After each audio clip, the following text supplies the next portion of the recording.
vull fer un Museu Fònix diferent, centrat en la idea aquesta de que tots ens han recomanat i demanem que segueixin del confinament.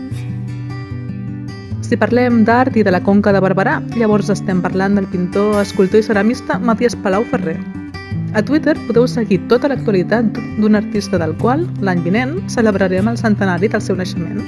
També, des de fa 3 o 4 mesos, som a Instagram, @PalauFerrer, on pengem les millors fotografies tant d'obres seves com d'activitats que anem realitzant en aquesta prèvia del centenari. A més, també tenim un canal de YouTube, Art Palau Ferrer, on anem penjant clips audiovisuals d'1 minut o 1 minut i mig de durada. Al repositori de revistes de centres d'estudis, racó.cat, trobareu diverses publicacions sobre el pintor. També podeu llegir altres articles divulgatius que es poden trobar online, com els publicats recentment a VilaWeb, el setmanari La República o el que va publicar el mateix Damià Amorós al Temps de les Arts.